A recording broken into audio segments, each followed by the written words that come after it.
Hello, everyone, and welcome to the fifth ever episode of the Race Hail Report. I'm your host, Matthew Heiserman, and today we are joined by the host of Locked On Commanders, David Harrison. David, it's great to have you on. Yeah, man, I appreciate the invite. How you doing? I'm doing good. How about you? I can't complain. Yeah, I love to hear it. And, today we're going to talk about the Commanders' OTAs. They had all three practices Tuesday, Wednesday, and Thursday. So we're going to give a nice little recap of that today. And, starting it off, there's been a lot of talk surrounding Deron Payne and, how good he looks coming off an underwhelming 2024 campaign. When you Yep. watched him during mandatory mini camps, what really stood out to you about his performance? And did he kind of look closer to his 2022 form? Yeah, it's hard to say if he's going to look close to his 2022 form just yet, but certainly Mhm. you could see the energy in him. Certainly you could see kind of just the heightened engagement from him. I don't think Duran is ever going to be like a rah guy on the field, but you could certainly see him talking to his teammates a little bit more than usual. And of course, when Joe Witt Jr. comes out and shares with us all the things that he's been doing and how vocal he's been. And we talked to Daryl Tapp and he kind of confirms all that stuff from the meeting rooms. It's something that you look for. So anytime you look for something, you're going to see it a little bit more. But it's good to see Duran kind of taking that role because it's always kind of been something we've all kind of talked about on the side. Is what is he going to eventually kind of do as a veteran? Every young player Yeah. eventually becomes the veteran, and once you become that vet, what's your approach to that status going to be? So it's good to see that he's embracing it. Mhm. And when you look at this upcoming season, what can we set our expectations for when looking at Payne? As I mentioned, that 2022 season, he had 11 and a half sacks. I know he's a defensive tackle, so maybe he's not necessarily getting the most sacks, but the second most that he's gotten in his career is, five, other than that 11 and a half season. Where's he going to be at this year in your mind?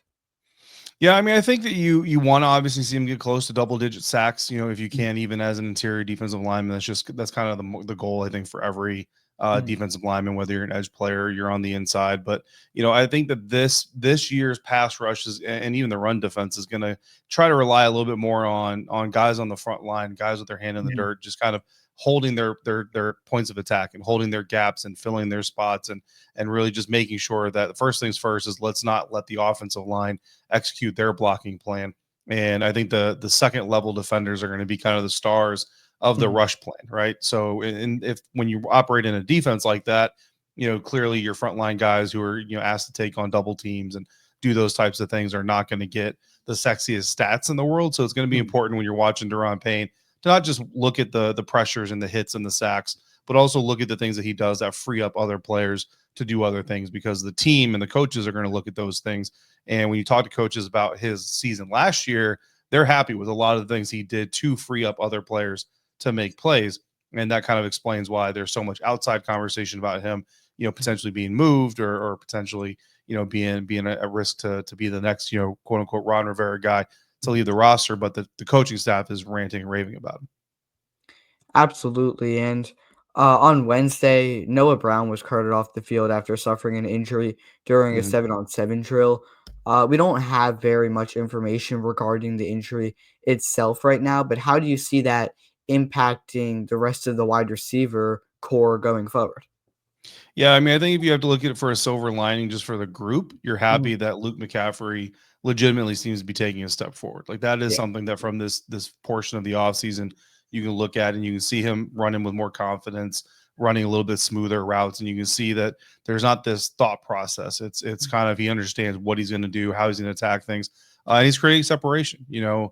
Again, the defensive backs they're not allowed to jam, they're not allowed to do some of the things that they're going to be allowed to do once the pads come on and all that. So you have to wait and see how it's going to turn out in its totality. But certainly from what we can observe, Luke McCaffrey looks like a more Mhm. polished receiver. Also, Michael Gallup wasn't practicing because he's Yep. dealing with something. Again, we don't know exactly what it is, but his status and on top of Noah Brown's status, I think is going to determine whether or not the Commanders go out there looking for another receiver to add to the room. And you kind of touched on this, but Luke McCaffrey was heavily praised by the media during mini camps. He was the 2024 third round pick. What can we expect his role to look like this upcoming year? You talked about everything you've kind of seen him improving with. Mhm, He primarily played in the slot last year. Is mhm. his role maybe going to be expanded, especially depending on what Noah Brown's injury ends up being? Yeah, I think to begin with, I think you're looking at him in the slot again. That's where most of Mhm, his snaps came during OTAs and during the mandatory mini camp as well. And that's just kind of where his skill set really kind of fits. And that's why you like having a guy like Debo who can play inside, he can play outside, and he can have success at doing both. And Michael Gallup as well, and some other guys that could potentially either climb up the depth chart because of this, or other guys that are available that they might be able to bring in. KJ Osborne also had a really strong mini camp, made several plays. Chris Moore, another veteran, mhm. who made several plays. So there's certainly talent to be evaluated on that or in that group on the roster. We'll just have to see. Really, it's how much confidence do the coaches have that it's not just because we're practicing. There's not a whole lot of contact, and how much of it is because there's legit talent there.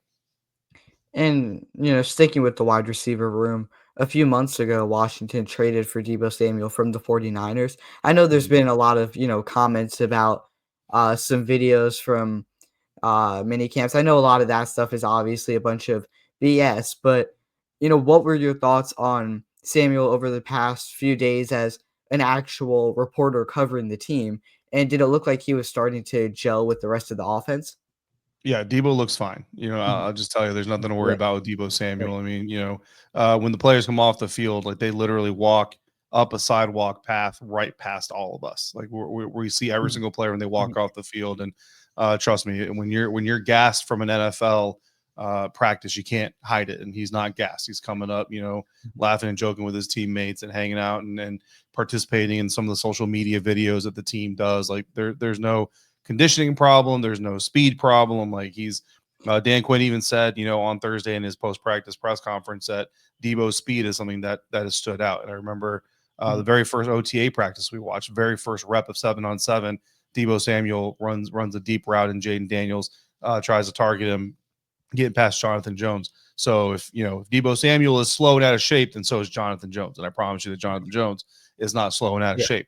right. So again, it's just like you kind of referred to, people see things, and this time of year, especially like Debo and his body conditioning, his health, and all that stuff is a hot topic, and it's going to get engagement and it's going to get whatever. But I think the important part, like you mentioned, not just getting eyes on him, but also some of the people who tweet these videos, they're not tweeting these videos saying like, "Oh my goodness, look at Debo and how slow he is." They're tweeting these videos to say, "Look at Debo doing his thing in practice."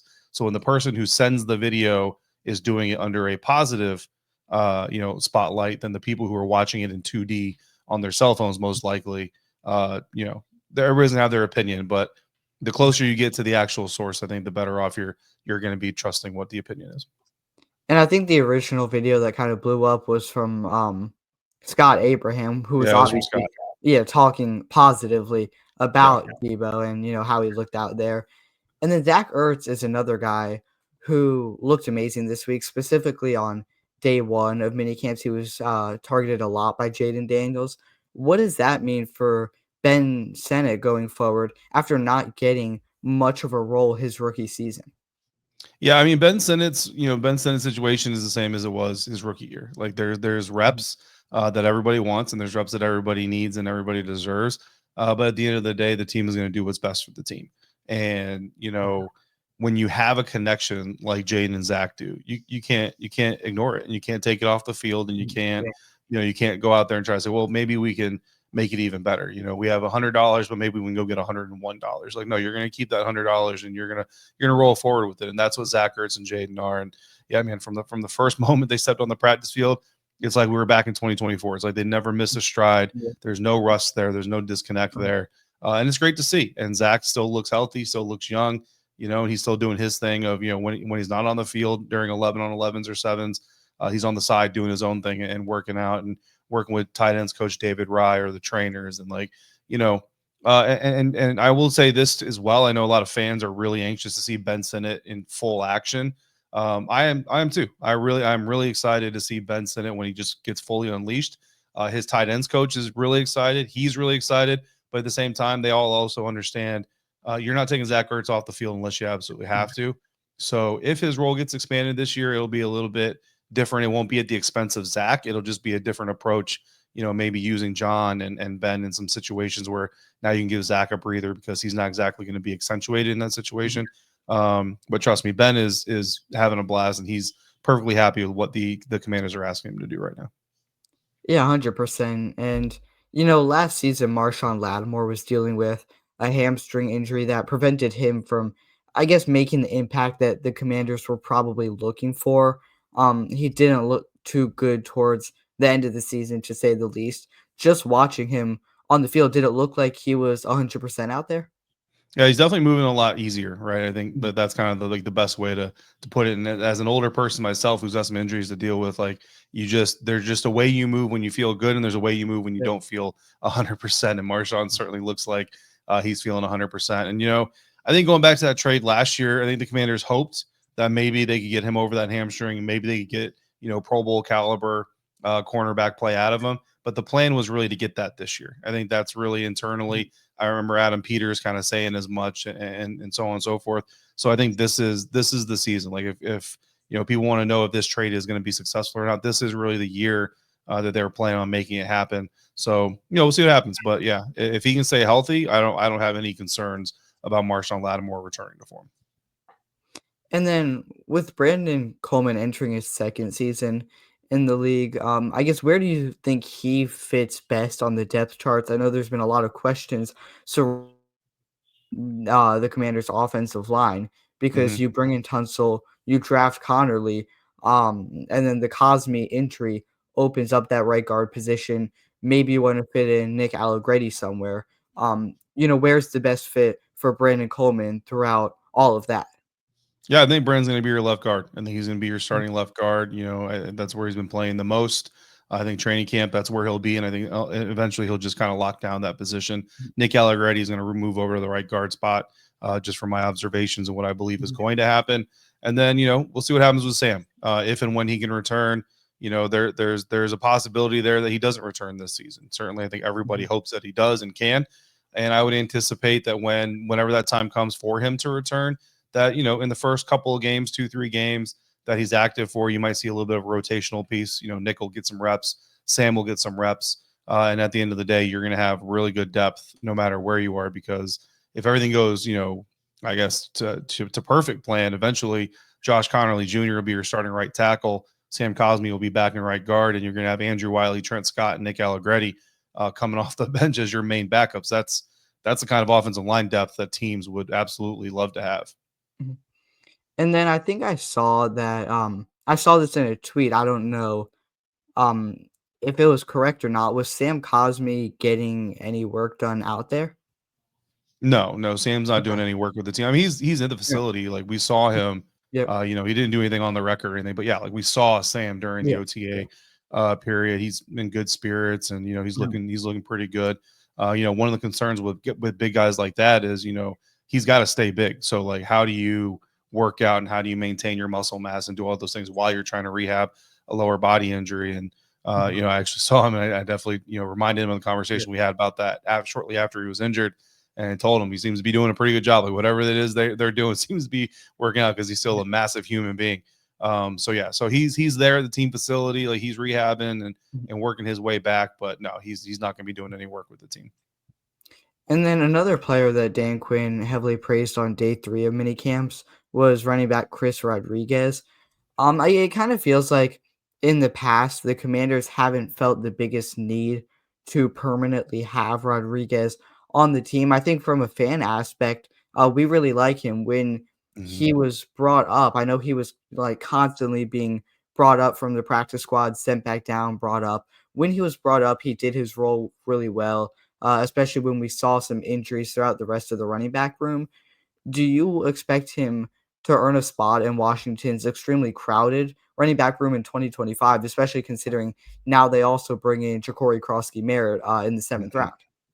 Yeah, and they also have Demetric Felton. You know what I mean? Like Yeah. they've got Michael Wiley is still there. I mean, Mhm. that is a very. It's funny because I think jobs 1 and 2 are set. I think B Rob and Austin Eckler, Mhm. they're your 1 and your 2, and they're set. After that, it's 3, and then do they keep a fourth? Like you mentioned, because the injuries they kept bringing Chris up off the practice squad. Eventually, they had to sign him to the active roster, and they had 4 active running backs for a stretch there.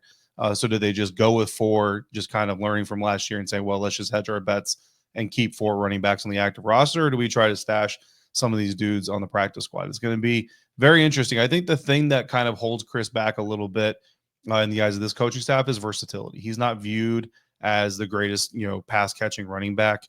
I do think that he's a better pass catching running back than his reputation shows. And I know for a fact that he agrees with that sentiment, and he's had some opportunities to kind of showcase that. But truthfully, Chris will tell you himself too that he doesn't think he had the greatest training camp last year, and he certainly doesn't think he put his best foot forward. And that's something that I know he was really determined to fix this year. And I was talking to him after one of the practices, and he's lost 10 pounds this year. He's kept all of his muscle, but he's slimmed down. And I'll tell you, man, first OTA practice we went out there, I saw him and almost didn't recognize him. I mean, he has his helmet on, but like just from a body type, you could just tell even from a distance that he was smaller, more compact is kind of how I put it. But he still runs hard, made some catches during the OTAs, made some catches during mandatory minicamp. So we'll see. I think he's got an opportunity, like you said, like he produces, you know what I mean? He produces, and the coaches see that. Obviously the fans see it. And I think that if he can show it more consistently on the practice field, then I think that he has a chance, but he's obviously putting in the work, and I know he's going to continue. I think he still wants to lose a couple more pounds before training camp comes. So he's definitely out there trying to get, a little bit more agility to himself and being able to showcase more of a full set of running back skills. Now, just a few more like general questions before we wrap things up. Throughout mini camps, besides the guys we've already talked about, are there any maybe under the radar players that really stood out to you the most? Yeah, I really like what they're doing with Tyler Owens.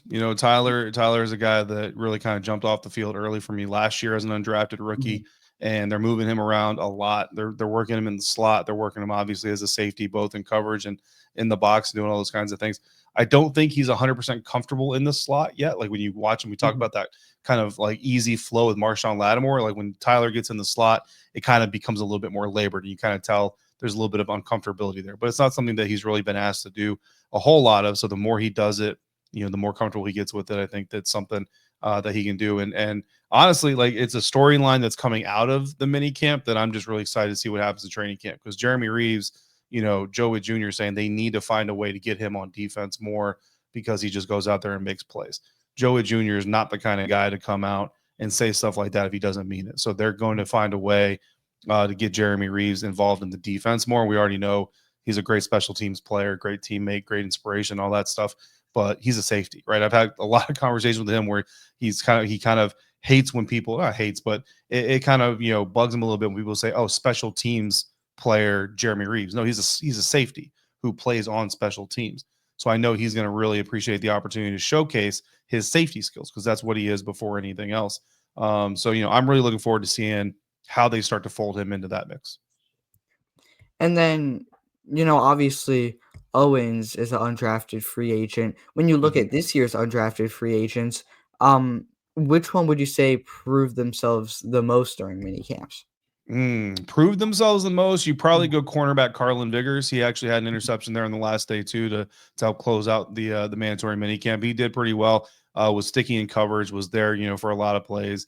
Even some that he got beat on. Like there were some plays where the receiver got the ball or was able to get the catch. But it's great coverage, better pass, better catch, right? Like, and that happens in the National Football League. But to see a guy like him just being sticky in coverage. Rob McDaniel is another one that I really like. He was in. I would say that he was in position to make a lot of plays, and some plays didn't quite make the plays, right? But as an undrafted free agent, like the fact that you're in the area code just kind of shows you, like, continue to listen to your coach and continue doing what they're telling you to do, read how they're telling you to read, and you're going to get there. So I think those two guys, both defensive backs, in fact, I think both those guys are definitely guys to watch. I don't know if either of them makes the active roster. They might both be practice squad guys this year, but certainly some potential in both those guys. Absolutely. And, with that being said, I can't thank you enough for coming on. Is there anything else you want to say to the people watching before we wrap things up? No, man, I appreciate you, man. You do a good job. You're definitely a grinder. And I remember being your age, I wasn't near the grinder that you are, man. So I congratulate you for that and commend you for that. Keep it up. Yeah, I really appreciate the kind words. And, where can the people watching find some of your work?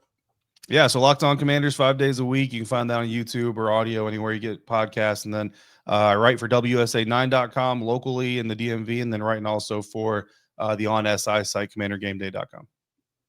And if you're watching this and you made it up to this point, I really appreciate you tuning in. Make sure you like and subscribe to show the channel some support. And as always, we will see you next time.